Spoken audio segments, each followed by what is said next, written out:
What's up, guys? Welcome back to yet another edition of BSSB Reacts, where we smoke the blunts and react. This go around, we're going to change it up a little bit. We just randomly thought about this cool video, and we looked it up, and here it is.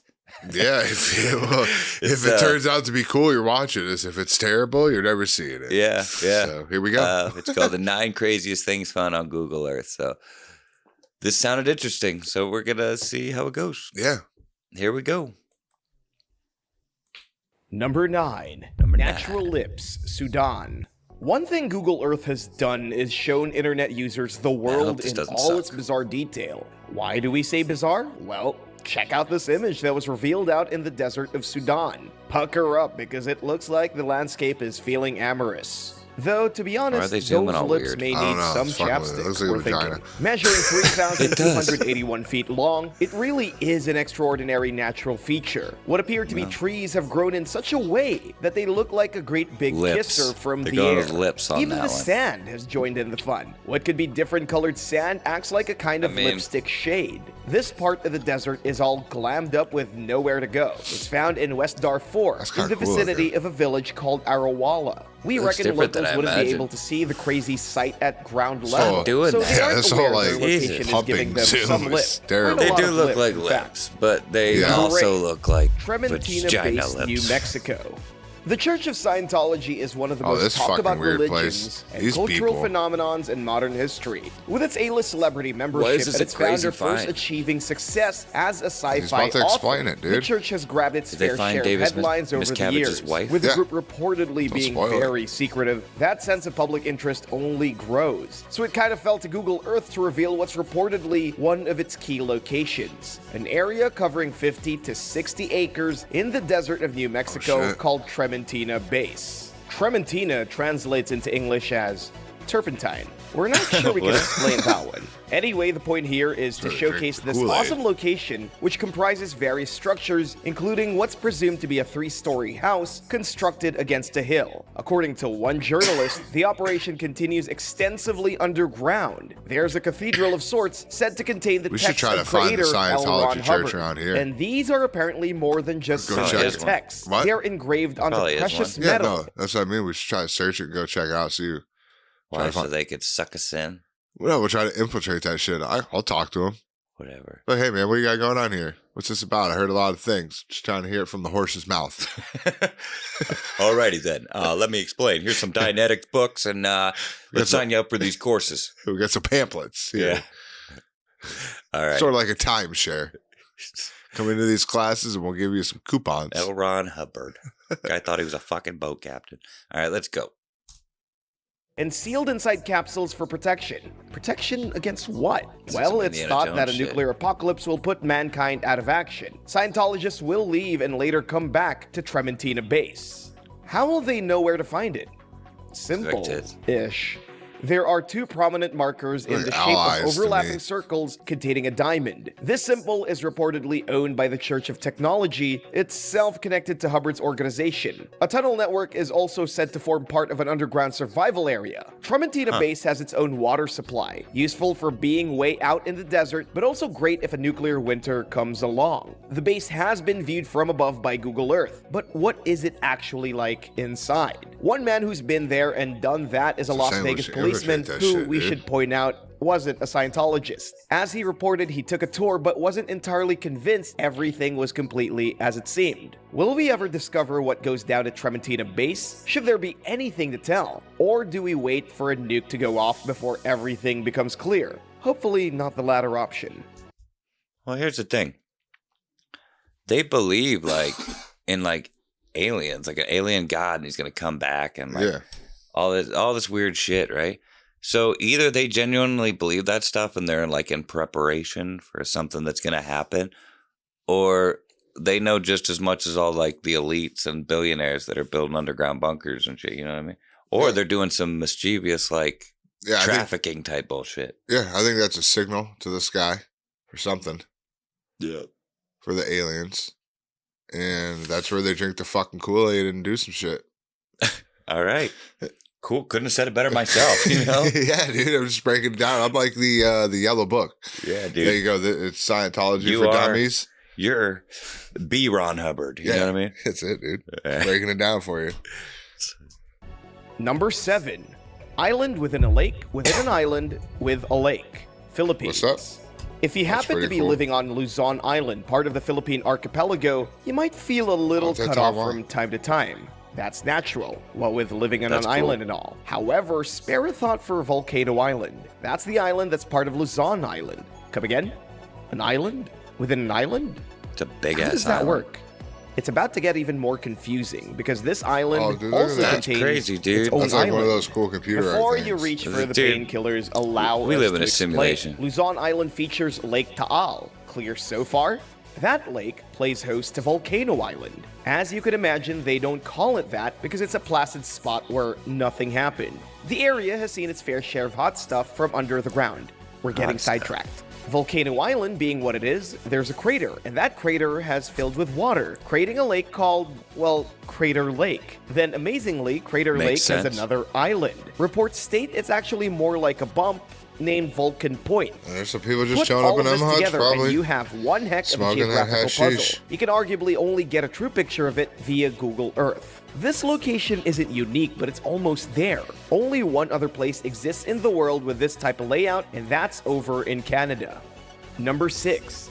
Azraq Oasis Wheels, Jordan. That's pretty cool. Yeah, Many places across the globe have ancient sites that are truly mysterious. Stone circles are a familiar sight to various cultures. Over in the Middle Eastern country of Jordan, however, there's a stone mystery that's maybe more intriguing than most. Looking from the air, experts have observed structures that are shaped like wheels. Check out this spoke-like design. They almost appear like little drawings from way out here. But believe us, at ground level, they're anything but. At the Azraq Oasis, which is situated in Jordan's eastern desert and made up of wetlands, a group of these wheels were investigated from above. They have an unusual layout in that their spokes are aligned to the southeast and northwest. This makes them stand out from other examples in the country.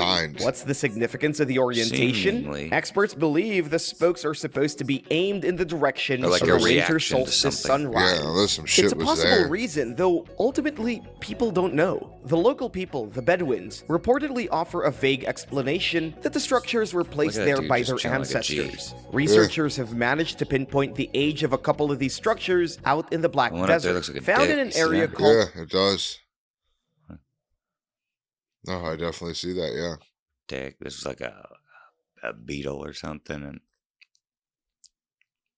I don't know. It's crazy, though. Doesn't it? It almost looks like chemical reaction from up here. It's weird. Like cell structure. Yeah. It does almost look like if it's you showed me that. You're looking through a microscope. That's what I was going to say. You're going to show me you'd be like, oh, that's a plant with some bugs on it because there's like the stem of the leaf. Yeah. You know, those white roads. I was talking more like microbial life. No, that's what I'm saying. Like that would be the white roads is like the stem. And you're looking through a microscope and those are the bugs on the leaf. Oh, yeah. That's what I'm saying. No, I agree 100% with you. Yeah. That's cool. Kind of. But yeah, that's crazy. Called Wadi Wisad, they were assessed using OSL, or optically stimulated luminescence. Put simply, this works out when sediment is exposed to light over time. How old were the structures? Some 8,500 years old. There's clearly still much to do in establishing what the wheels are and their true purpose. The answers won't come swiftly, though, we're afraid. These wheels have been talked about and documented since the early 20th century. Maybe we'll know more in another 100 years or so, right? Number 5, Aircraft Boneyard, USA. What exactly is an aircraft boneyard? I've heard about this. This would be cool as fuck to go play like paintball or tag. Though in the case of the Davis-Monthan Air Force Base, things aren't as bleak as they may seem.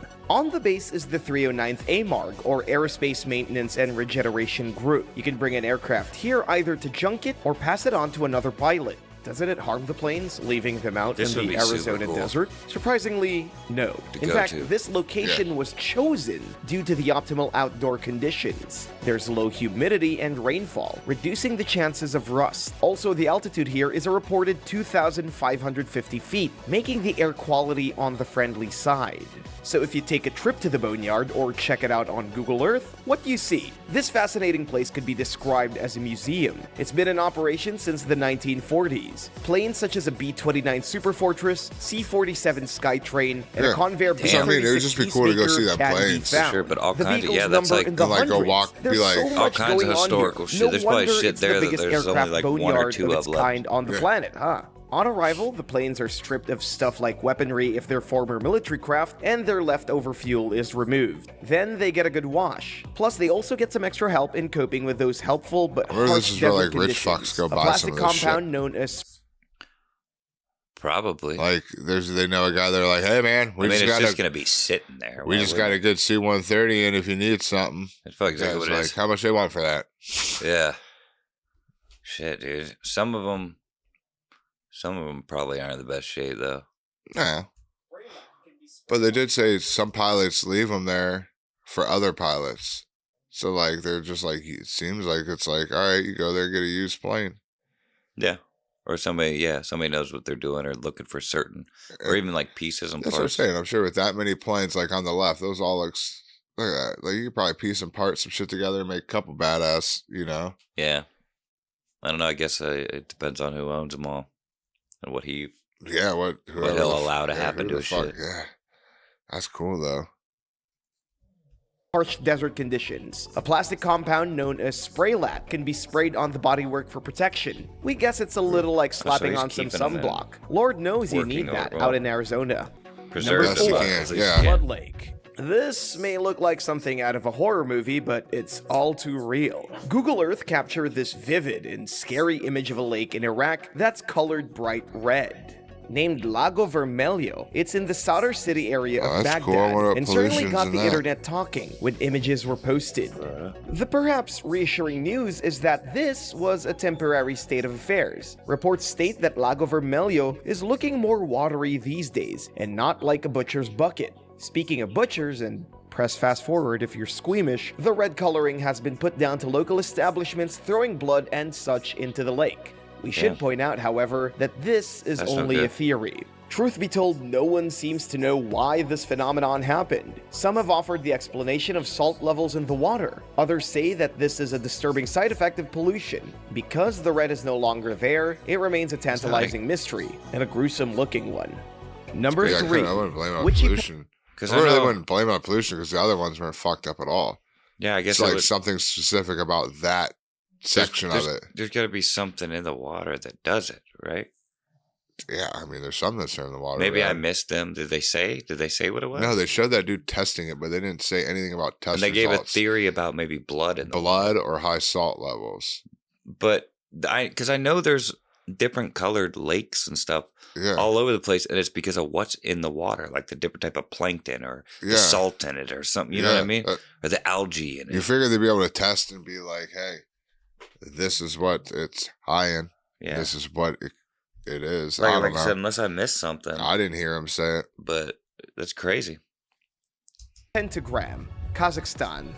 Pentagram. If you thought an apparent lake of blood was freaky, wait till you check this out. Like yes, shit. Thanks to Google Earth, we have the striking image of what looks like a pentagram in Kazakhstan. It's estimated to be 1,200 feet in diameter. It is situated to the south of the Upper Tobol Reservoir. That's what that is. This deserted part of the country is reportedly an unexplored haven for archaeologists. So, is this a chilling remnant of some ancient Maybe it means something different. But here's the thing, though, dude. 12 miles away. There's so many people now that do shit because they know Google Earth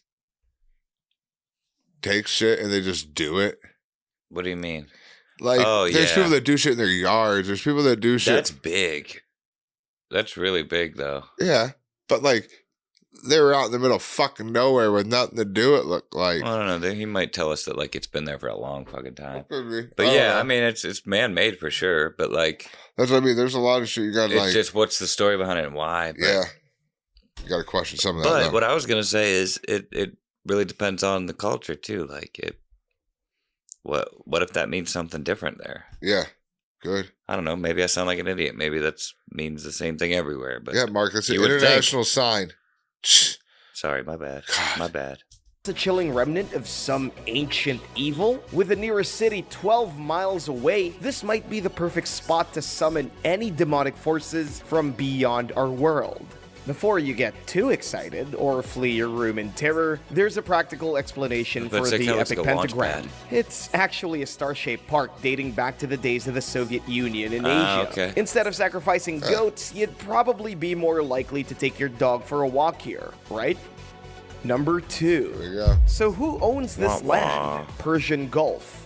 We'll give you 3 guesses as to who owns this island in the Persian Gulf. Only joking. It's abundantly clear what the answer is thanks to Google Earth. Abu Dhabi has been even more noticeable from space, owing to a 2-mile-long, half-a-mile-wide hamad that was painstaking and epically made in the sand. Who exactly is Hamad? Well, to give him his full name, he's Sheikh Hamad bin Hamdan Al Nahyan, a member of Abu Dhabi royalty no less. As pointed out at the time, though honestly you can't miss it, the letters H and A were filled with water from the adjoining Arabian Gulf Strait. There was speculation back in 2011 when this astonishing sight came to light. Had the name been created for purely egocentric reasons? If you saw that, if I saw that on there, I would think it was just somebody printed something on the photo.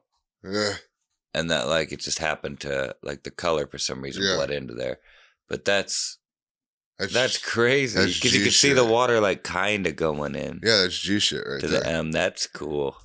Came to light. Had the name been created for purely egocentric reasons? Yeah, Was it a tourist draw? Whatever the reason, it was an incredible feat both for structural and vanity purposes. The fun appears to have lasted for a couple of years. It would have been cooler in 2013, if it was like the letters were removed, though a reason wasn't provided. But he just wanted his name to fuck you to all the other princes and shit. Like, hey, look at this, dicks. Sorry, I want to hear what he says about it. The fun appears to have lasted for a couple of years. In 2013, the letters were removed, though a reason wasn't provided. Maybe it was a case of doing something to see if it could be done. The Sheikh certainly isn't short of cash when it comes to realizing a large-scale project, so Hamad may be no more, but the evidence is preserved forever because of modern technology. The sands of time may shift, but Google sees all. Backwards it says, Damn, like damn, I was gonna go damn, but it doesn't work. There's more A's. I fucked that up. Number 1, secret alien base in Antarctica. If aliens landed on Earth, where's a likely place they'd go? Antarctica? Surely too chilly. But hey, they're ETs. Maybe they come from a freezing cold planet, or it could make sense to pick somewhere remote where they won't be detected by humans. Might they have landed already in the snowy waste, and we just don't know about it yet? According to some avid studiers of Google Earth, this just might be the case. In 2021, evidence of what's believed to be a hidden alien base was spotted via the website. And when we say hidden, we weren't kidding. Submerged underwater, the base is said to be approximately 111 miles off the coast. This could be the remains of ancient structures. Some say they can see walls down there, for example. Is that a landing zone for UFOs? What? How long ago were the aliens here? What? This is one of those stories that raises more... So is that just that line? It's the Z line, yeah. Yeah, that's what they're talking about. So... That right there on Google Earth on a fucking completely distorted fucking thing. Yeah, they're going with that. Like, so I'm assuming that like that's tough. It's tough. It's a stretch. I mean, if that is in fact like a detailed image of something on the bottom of the ocean, which I think is weird for them to be able to see from, you know what I mean? I don't know. Yeah, I think it's a bit of a stretch, but if that is in fact something that does look like a structure of some sort, maybe it almost looks like a circuit or like a hallway with like a room here, a room there, a little room back there, and then maybe like something going off into like underneath. Like you would see stuff like that in GTA when you're swimming around in the ocean and shit. Yeah. But like, I don't know, man. It just doesn't seems kind of... But yeah, to me, this is just a digital blurred ass. You know what I mean? Picture. Like what? Yeah, this could be a glitch in the photo. And like, I want to know. He said these people that study Google Earth. Is there people that just like be like, oh man, tomorrow at 10 a.m., dude, there's a Google Map update. I can't wait to go on there and study that. that section of the globe where the update occurred. I would have no doubt that there's a website out there that tells you when Google updates and when future updates are going to happen. I'm just saying I can't believe there's people out there that are probably like that. Oh, there's definitely people that are like, oh man, Google Earth. Like I was just saying, they updated fucking. They get alerts on it. Yeah, like oh shit, new version's out tomorrow. They peep out all their favorite spots and search fucking every inch of it and try to come up with stretches like this. Yeah. Well, I mean, yeah, people that do it just for the purpose of like doing it. But like, there's probably certain spots you want to see. Oh no, absolutely. See how they updated it. Yeah. Like, no, and I mean like the places that are blacked out and other ones. Like, is it still blacked out? You know what I mean? Yeah. But yeah, people who go out there looking for shit, that's different. Yeah, that's what I'm saying. There's people that just go and be like, all right. Unless that's their job, of course. Yeah, unless it is their job. But there's people there that's like, dude, I'm going to try to find something so I can point it out, be the first to find it. Yeah, because like I was telling you, there's that guy out there that finds things on the map. It says it's a giant alligator. You can see his claw. This mountain looks like a claw. Yeah, there's shit like that. They just scan through endless amounts of shit, Godzilla. Stare at it and zoom. It's just like, man. But yeah. How long ago were the aliens here? This is one of those stories that raises more questions than it answers. The idea of ancient aliens whose activities predate and maybe influence our culture is long established. Is Google Earth really the right tool to discover such things? Possibly, but the potential for error is super high. After all, you're just sitting in your chair at home, and all too often these deals can be natural phenomena that just look different in this context. The only way to settle the matter, maybe, is to fly out to Antarctica, put a thermal wetsuit, and dive down to check out the area for yourself. Not that we advise that you do that personally. Perhaps researchers will look into this eerie underwater mystery sometime in the... And like, why is that spot the only spot that's like clear and the rest of it's blurry? Is he doing that on purpose to point it out, or is that the image? Near future. Thanks for watching. Are there other crazy things found by Google Earth? Well, this had some cool stuff. Yeah, that last cool one was kind of a stinker. I wouldn't make that number one. That's a weird number one. Yeah. Well, that was some cool shit, though. Yeah, that was enjoyable enough. Yeah. I'll watch some more if he's got some cool shit. Yeah. Or if you guys got any recommendations for other things to check out, that'd be cool along the lines of this. Or anything. Music. Whatever, really. Shit. I don't give a fuck what it is. Eric, don't give a shit. Yeah. I like this. I guess if you liked this, don't forget to like, share, subscribe, tell all your friends. Pass a blunt. Pass a blunt, roll a J, bowl, vape, whatever. Edibles, whatever you really prefer. In your legal state, of course. And check out the merch shop. And until next time. Later.